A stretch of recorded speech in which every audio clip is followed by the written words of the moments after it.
Who are the Finfluencers? You've probably all heard of social media influencers, but have you studied Finfluencers at all? After exploding in the United States, they've recently succeeded down under.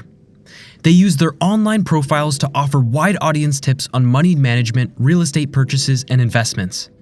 Some have argued that by doing so, they are helping members of Generation Z, millennials, and first-time investors gain financial literacy. After all, we can't all afford to pay thousands of dollars to conduct with a financial advisor.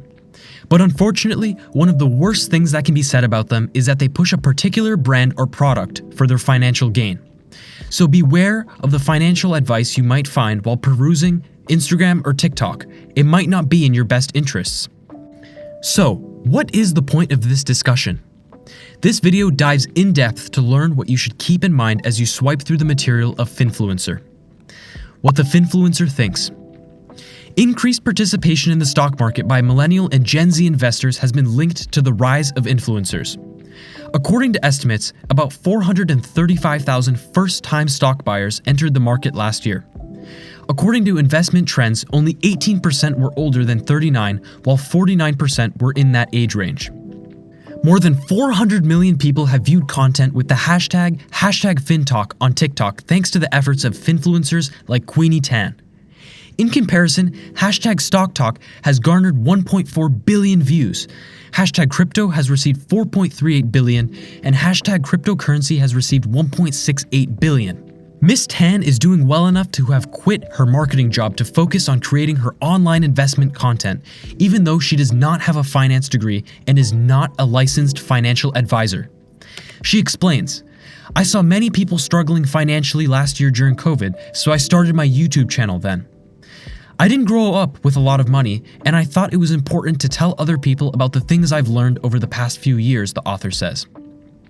The YouTube videos that the 23-year-old creates in her living room earn up to $5,000 per month in advertising revenue and additional income from collaborations with financial institutions and online trading and investment platforms.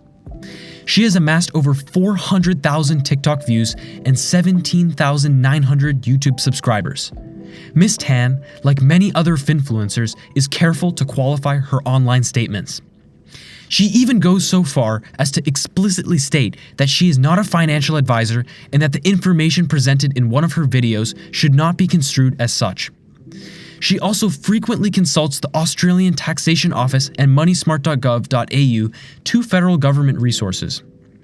Nevertheless, Miss Tan claims there is a need in the market that her videos fulfill. This is what experts think.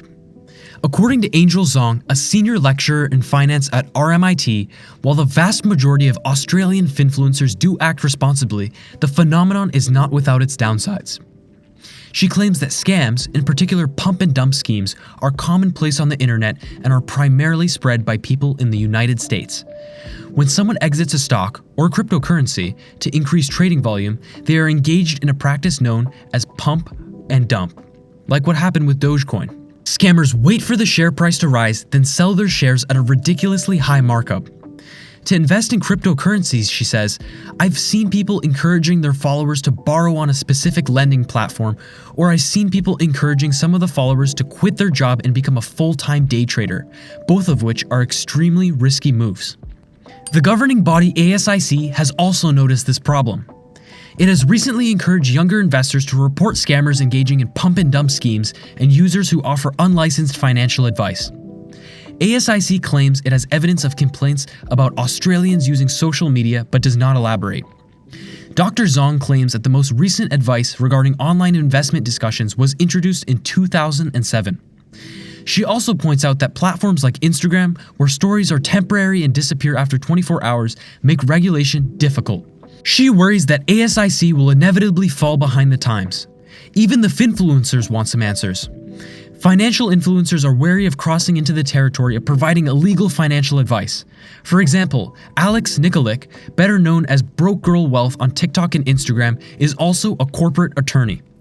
What official position does the government take? Jane Hume, Canada's Minister of Finance, has said that she does not support calls for additional regulation and that banning Finfluencers is not the answer. Verifying the authenticity of a source is essential before relying on any claims made in social media posts. As well, when it comes to money, it's important to know if the advisor you're considering is qualified to give you advice. Even though Financial Planning Association CEO Dante DeGori agrees with Ms. Fox, he also sees Finfluencers' potential benefits.